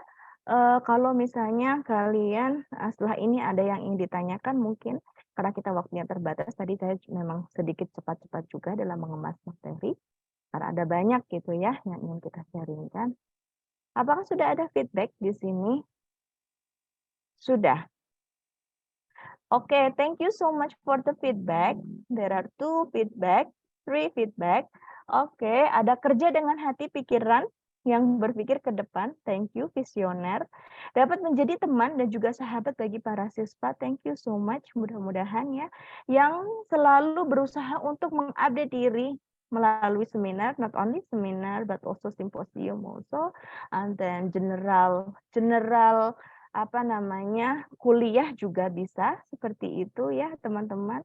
Tidak monoton di dalam memberikan layanan, menunjang tinggi asas dalam bimbingan dan konseling, benar banget gitu ya, tapi kita bisa mengimprove-nya. Itu kita pakai gitu ya, asas-asas bimbingan konseling, bidang-bidang bimbingan konseling tetap kita pakai teori-teorinya, tapi kita bisa improvisasi lewat sana tadi ya, saya sudah sampaikan. Memfasilitasi seluruh peserta didik dalam mengembangkan semua potensi yang ada di dalam dirinya, dan juga mereka bisa upgrade diri akhirnya. Yes, not only the teachers, but also the students also need upgrade their self gitu. Jadi cerdas dan juga emosional. Cerdas emosional, not only spiritual atau IQ, tapi emotional quotient. Mungkin itu ya maksudnya ya. Seorang konselor harusnya memiliki empati yang tinggi sebelum menentukan solusi untuk permasalahan klien. Terlebih dahulu, konselor harus memiliki empati yang baik. Ya, thank you so much. Ini teman-teman sudah mendengarkan dengan baik ini. Menghargai klien, menghargai klien dengan baik. Thank you. Ya, penuh dengan apresiasi gitu ya. Terus bisa menjadi teman curhat bagi siswa dan juga dapat dipercaya. Cinta dan kasih sayang untuk semuanya. Kita melakukan profesi bimbingan konseling penuh dengan passion, jangan minder jurusan apa, jurusan bimbingan dan konseling, it's prestigious gitu ya, prestigious teachers gitu ya. Sudah old banget kalau misalnya kalian minder kalau misalnya BK itu sebagai polisi sekolah dan juga guru yang dibenci. No, nggak seperti itu. Saya sudah membuktikan, tapi BK itu adalah guru yang paling disayang. Paling dicari banyak anak-anak, nggak cuma anak-anak bermasalah, tapi juga anak-anak berprestasi atau anak middle yang lagi bingung juga semuanya cari gitu ya. Kalau mungkin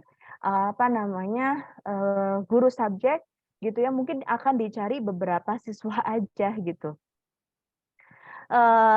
Di subjek tertentu yang suka subjek tertentu, tapi kalau misalnya guru BK itu guru yang paling lovable, dicari sama semua orang. Maupun dia suka science, suka sosial, maupun suka art, music, dan lain-lain seperti itu. Masya Allah, thank you so much. Ini feedbacknya banyak banget.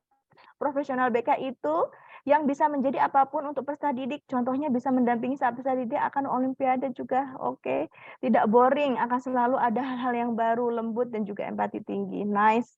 Guru BK mampu memahami serta menerapkan kompetisinya kepada peserta didik sehingga peserta didik mampu merasa terbantu sehingga peserta didik mampu menerapkan tugas-tugas perkembangannya dengan maksimal. It's so comprehensive statement. Dapat menjadi teman dan juga sahabat bagi para siswa. Mengabdi diri karena kemajuan teknologi. Terima kasih sekali teman-teman. Ya, benar seperti prasangka saya di depan, seperti itu ya. Saya bertemu dengan mahasiswa keren di sini. Terima kasih juga. Dilihat dari feedbacknya sangat berintelektual, sangat expert, dan juga sangat profesional. Saya berharap mudah-mudahan sharing kali ini memotivasi kalian untuk jadi BK, profesional BK gitu ya, dan nantinya kalian menjadi profesional BK sesuai dengan passion kalian, tidak minder, dan kemudian kalian percaya diri dengan profesi tersebut. Oke, terima kasih sekali. Saya sangat senang sekali untuk hari ini bisa sharing dengan kalian semua. Iya, ini adalah kontak saya, bisa dihubungi. Terus kemudian bisa juga @Anissa Handayani, untuk apa namanya, Instagram. Saya biasanya setelah seminar saya selalu membagikan Instagram saya karena biasanya banyak juga saya sharing dan lain-lain di sana, seperti itu kalian juga bisa follow di sana. Oke, terima kasih, saya kembalikan ke moderator. Baik, terima kasih sekali lagi saya sampaikan kepada Bu Anissa dan SPD untuk materinya pada pagi hari ini. Cukup sangat-sangat menginspirasi kami sebagai calon-calon guru BK di sekolah, kami-kami mahasiswa dan mahasiswi ini. Ternyata guru BK itu bisa menjadi sangat-sangat keren ya, karena selama ini kan mungkin kami hanya terkungkung pada guru BK itu sebagai polisi sekolah, terus habis itu kayak sebagai dibanding-bandingkan biasanya dengan teman-teman dari psikologi seperti itu. Nah, mungkin ini teman sudah ada yang mau bertanya.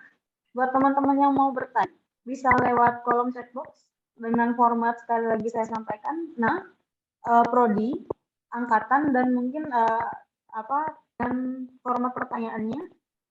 Nah, ini sudah ada satu pertanyaan, Ibu. Mungkin saya bacakan di kolom chat box. Dari Mbak Wardah, bimbingan konseling prodinya angka 2022. Izin bertanya kepada Ibu Nisa, di era sekarang ini, metode active learning merupakan salah satu cara atau strategi yang dimana metode tersebut menuntut kapan para partisipasi siswanya dalam kegiatan belajar seoptimal mungkin, sehingga siswa mampu mengubah tingkah lakunya sendiri secara efektif dan efisien. Jadi pertanyaannya yaitu, bagaimana caranya untuk menekan kompetensi guru BK di era sekarang yang sudah semakin canggih untuk sistem pembelajarannya?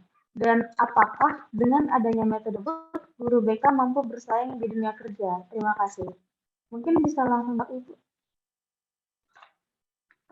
Iya, oke, terima kasih gitu. Jadi kalau misalnya metode apa namanya active learning iya bagus juga, tapi kita tidak monoton menggunakan satu metode dalam bimbingan ataupun pembelajaran kalau untuk saya pribadi seperti itu. Jadi kita melihat kondisinya seperti itu. Untuk active learning gitu ya, mengajak siswa untuk bisa apa namanya mengikuti program dengan aktif. Oke, kita bisa lakukan di apa namanya misalnya misalnya ya beberapa bidang belajar tadi ya bidang bimbingan gitu ya misalnya, tapi tidak semuanya juga kita harus active learning terus menurut saya seperti itu. Jadi kadang-kadang ada juga student center gitu ya. Saya juga tadi melihat kan gitu ya beberapa program saya ada di student center gitu ya. Bimbingan kelompok gitu ya. Mereka sendiri yang menentukan gitu. Terus kemudian saya observasi memetakan gitu ya apa potensi-potensi mereka. Jadi sebenarnya menurut saya kalau misalnya kita menentukan ini harus melihat programnya apa seperti itu. Jadi kita memang harus punya banyak kaya akan pengetahuan juga dan bagaimana kemudian kita harus bisa menerapkannya gitu ya. Enggak cuma active learning. Bisa active learning di mana gitu. Tapi kita juga kadang-kadang bisa loh student student center juga seperti itu misalnya seperti itu. Jadi kita harus lihat programnya seperti itu. Oke, jadi menurut saya seperti itu. Apakah dengan adanya metode tersebut guru BK mampu bersaing di dalam dunia kerja gitu? Enggak cuma satu ya, untuk bisa bersaing di dalam dunia kerja kita harus pintar dan juga selektif memilih metode dalam membimbing seperti itu. Dan kita memang harus menguasai semuanya dan bagaimana kita bisa meletakkan di setiap program dengan tepat sehingga anak-anak bisa terbantu gitu ya, mendapatkan program dan kemudian ada hasilnya. Menurut saya itu jawabannya. Oke, saya juga menyapa teman-teman saya di sini terharu sekali. Saya angkatan 2008 UNY dan di sini ada teman-teman saya juga bergabung. Terima kasih sekali. Ya, pastinya mereka juga adalah guru-guru profesional. Halo teman-teman semuanya, seperti itu. Oke, saya kembalikan ke moderator lagi. Baik, terima kasih untuk jawabannya Ibu. sebelum masuk ke pertanyaan selanjutnya, saya ingin menyapa yang terhormat Bapak Alfiandi Warihandoyo MPI. Terima kasih sudah bergabung pada kuliah pakar pada pagi hari Bapak. Semoga sehat selalu. Baik, Amin. teman-teman mungkin ada yang mau bertanya lagi, bisa lewat kolom chat box ataupun langsung bisa open speaker misalnya mau langsung bertanya.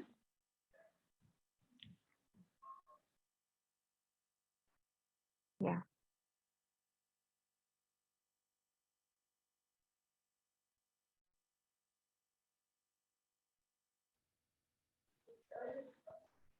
Baik, ini sudah ada pertanyaan dari Mbak Arini Febriana, angkatan 2021. Bagaimana caranya kita termotivasi untuk mengembangkan diri?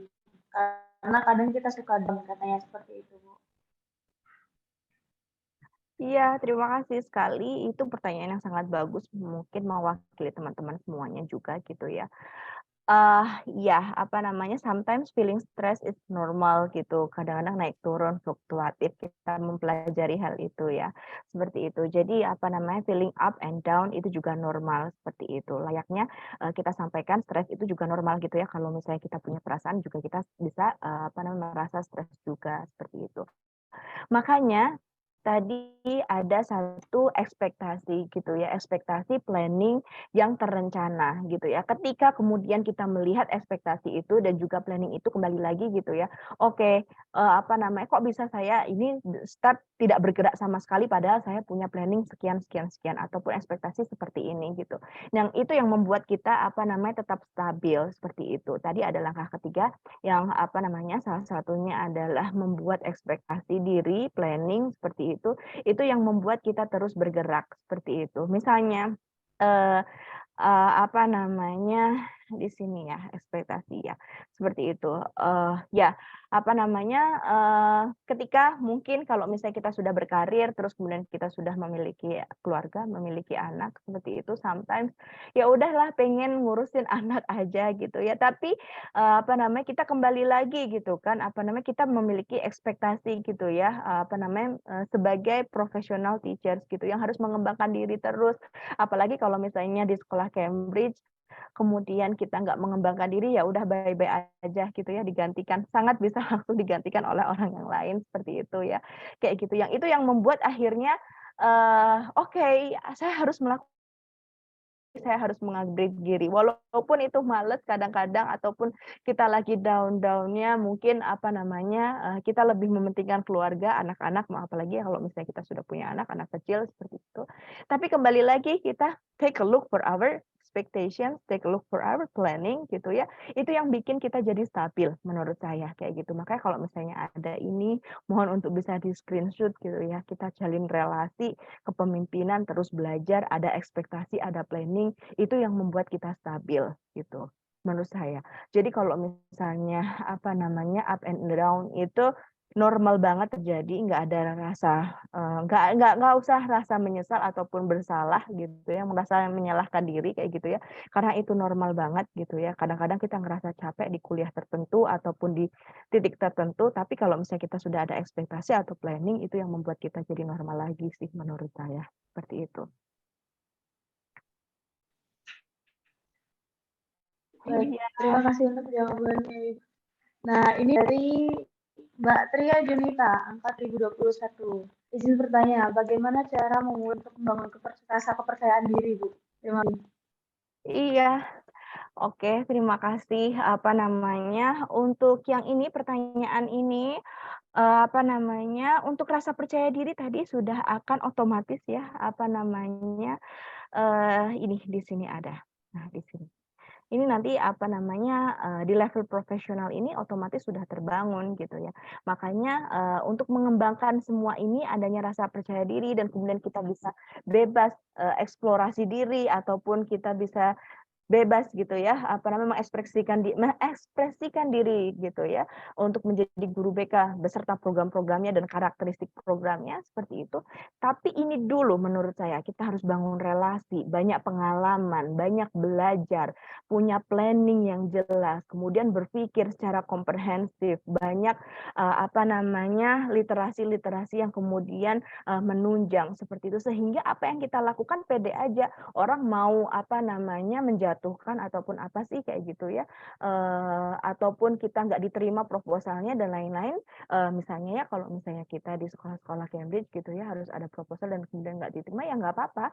Saya udah percaya diri aja, yang penting karena saya sudah ada assessment yang jelas, terus kemudian, apa namanya, kebutuhannya apa dan lainnya sudah tertuliskan di sana, ini yang jelas, nanti akan, timbul rasa percaya diri. Karena ini sudah jelas, misalnya kita apa namanya, sudah ada relasi jelas ya tadi ya, sampai saya punya satu profesor yang sampai sekarang, saya konsultasi dengan dia kayak gitu, yang awalnya, "Ini program apa sih?" Kayak gitu, tapi ternyata karena nama profesor tersebut gitu ya, apa namanya, akhirnya di-ACC gitu ya oleh sekolah. Oke, ini apa namanya, salah satu profesor terkenal di satu universitas di Jepang misalnya seperti itu. Oke, program ini akan apa namanya, beneficial untuk sekolah misalnya dan lain-lain seperti itu. Akhirnya kan kita percaya diri gitu ya.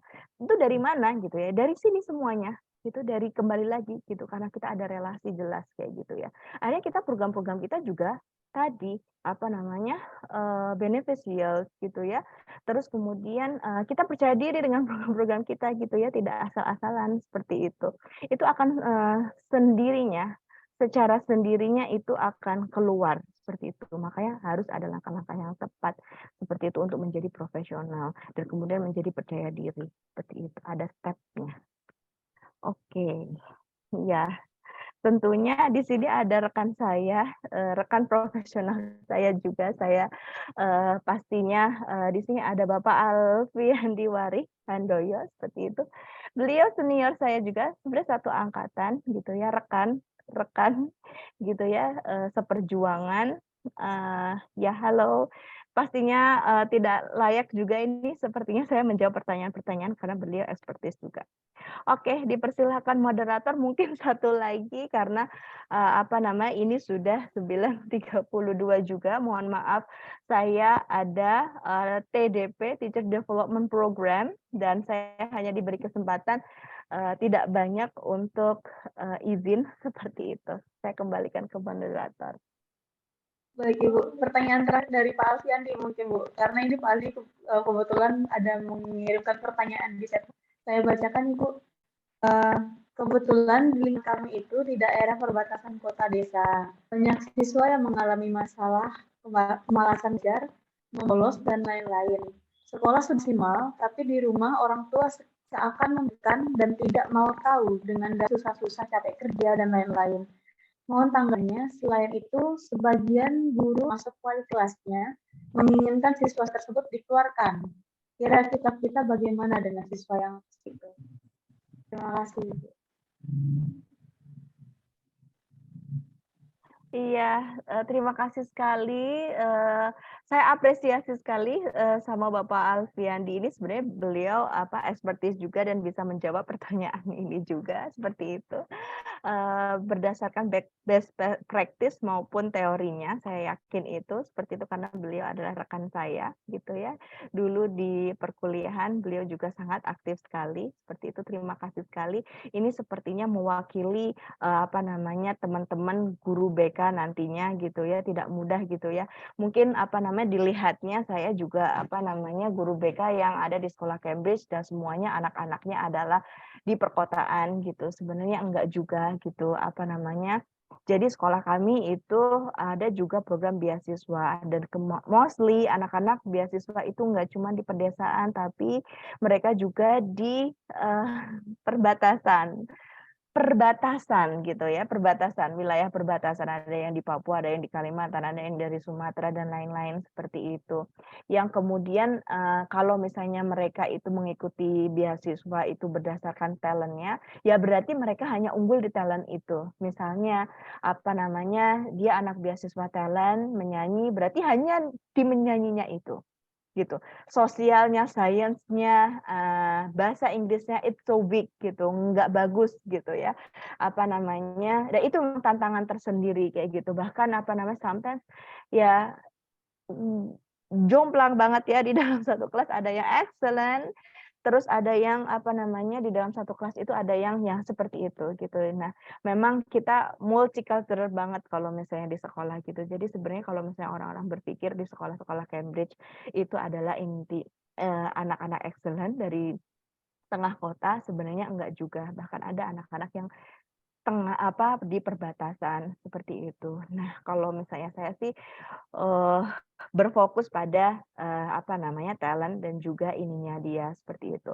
Dan kemudian untuk kekurangan dia dibantu sebisanya seperti itu.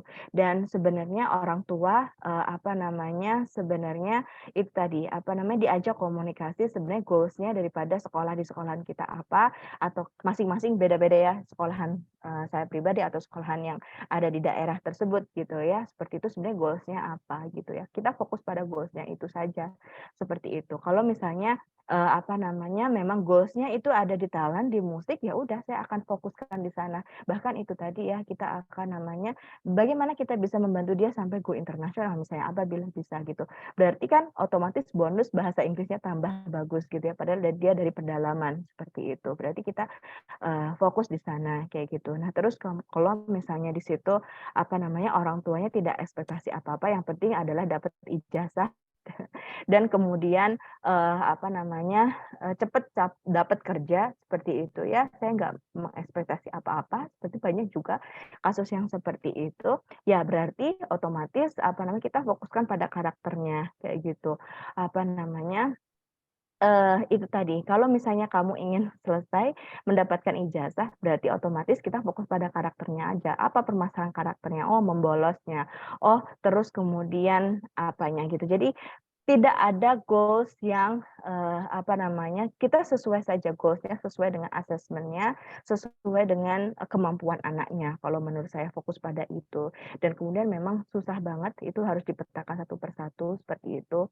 Tentunya home visit, dipanggil orang tuanya seperti itu kalau saya pribadi, kalau ada yang masalah saya lebih suka home visit, kalau misalnya, apa namanya, ada yang berprestasi ataupun apa, saya memanggil orang tua jadi image-nya tetap bagus gitu. Padahal sebenarnya jam saya untuk keluar sekolah, home visit orang tua yang bermasalah itu banyak gitu ya, tapi image-nya, orang tua banyak datang ke sekolah itu untuk anak-anaknya berprestasi, karena tadi ada beberapa switch metode gitu, home visit untuk saya khususkan untuk anak-anak yang bermasalah, terus kemudian memanggil orang tua untuk anak-anak ini. Jadi apa image-nya adalah oh ya apa namanya guru BK selalu bertemu dengan orang tua yang bagus, berprestasi dan lain-lain. Tapi sebenarnya kita juga sama menangani hal-hal yang tersebut seperti itu. Kalau saya pribadi dari apa namanya ketika di lapangan seperti itu. Saya yakin teman-teman yang lain memiliki karakteristik yang lain gitu ya di sekolah yang lain dan juga karakteristik siswa juga yang lain. Jadi tetap harus berfokus pada karakteristik dan juga goal siswa itu sendiri sih gitu sehingga kita tidak dalam membimbing fokus pada targetnya seperti itu dan apa pencapaian problem solving-nya juga akan lebih jelas. Terima kasih. Baik, terima kasih Ibu untuk jawaban atas pertanyaan-pertanyaan yang telah diberikan pada peserta yang pada pagi hari ini mengikuti kuliah Pak. Mungkin untuk terakhir Ibu, closing statement untuk kami semua yang ada di sini agar lebih tercerahkan. Kalau tadi sudah tercerahkan, ini akan mungkin lebih membuat kami kami tahu mau menjadi guru BK seperti apa besoknya. Mungkin yang masih belum punya pandangan, jadinya lebih berat lagi untuk menjadi guru BK seperti apa. Mungkin proses statement-nya bisa. Iya, yang pertama saya ucapkan terima kasih semuanya gitu ya, semua di sini rekan-rekan saya apa namanya juga ada profesional juga di sini yang expertise guru BK juga bimbingan dan konseling. Terima kasih. Tidak terasa berarti kita apa namanya berjumpa di sini seperti apa namanya sesi seperti biasa saya teringat sesi kuliah saya gitu ya selalu berdiskusi dengan mereka semuanya.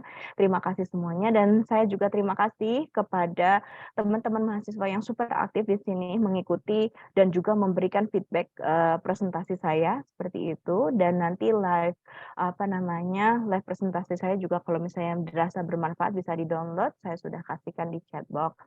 Itu yang pertama, pesan yang pertama. Kemudian yang kedua, untuk materi ini semoga mewakili ya teman-teman semuanya gitu ya.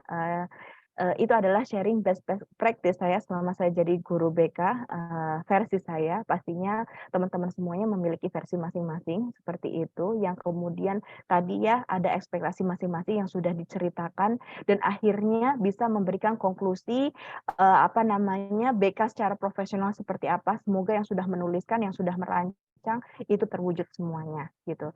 Dan mohon untuk berpikir bahwasanya bimbingan dan konseling itu adalah sangat luas dan juga sangat komprehensif, tidak sesempit hanya mengajar, masuk kelas, membimbing, konseling kelompok, konseling individu, not only like that, seperti itu.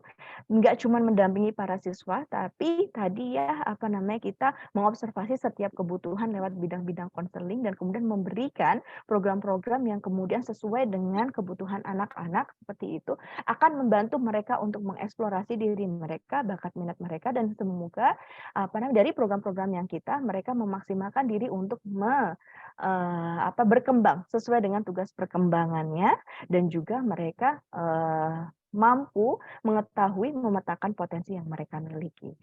Itu adalah tugas utamanya. Jadi tidak hanya sempit mengkonseling saja ataupun memberikan bimbingan kelas saja. Kita jangan terpaku pada itu dan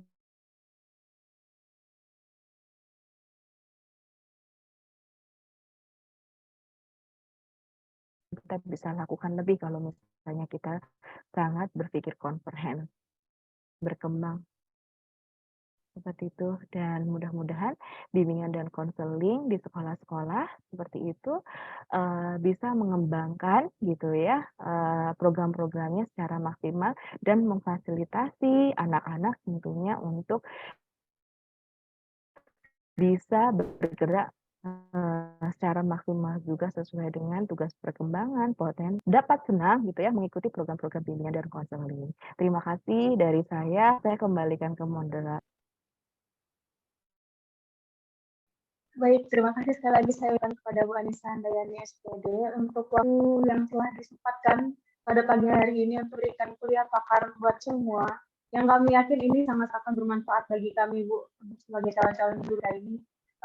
Sebelum kita mengakhiri sesi ini, mungkin kita foto bersama dulu buat peserta, teman-teman, Bapak Ibu dosen yang belum on. Saya mohon untuk on-cam, foto bersama.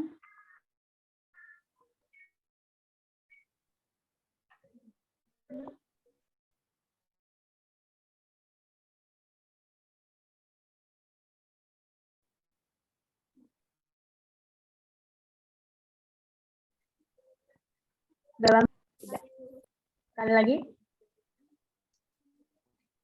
Iya. 1, 2, 3. Nah.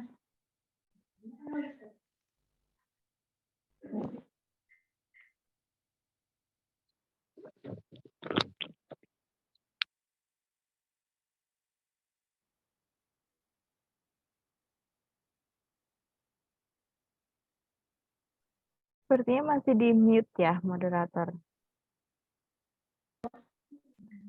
Iya, maaf. Oke, terima kasih Ibu atas kesempatannya dan waktu yang telah disempatkan lagi saya ucapkan pada Ibu Anissa.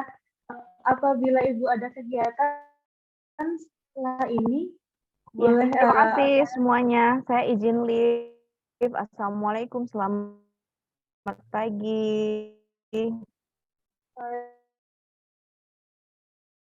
Terima kasih sekali lagi. Baik, Bapak sekalian dan teman-teman semuanya, untuk materi kita pada kuliah pakar pembimbingan pada ini sudah selesai. Saya selaku moderator, mohon maaf apabila ada salah-salah kata di ucapan. Saya kembalikan kepada ceremony kita, Kak Jasmine. Baik, terima kasih kepada Mbak Angela yang sudah memoderatori acara pada hari ini. Alhamdulillahirrabbilalamin, kita telah sampai di penghujung acara. Terima kasih kepada pemateri Ibu Anissa Handayani SPD yang telah memaparkan materi sesuai dengan tema kita pada hari ini, yaitu menjadi guru BK kreatif, berprestasi, dan berdaya saing di dunia kerja. Semoga apa yang telah disampaikan dapat kita implementasikan di kehidupan kita sehari-hari, terutama bagi kita semua calon guru BK atau konselor.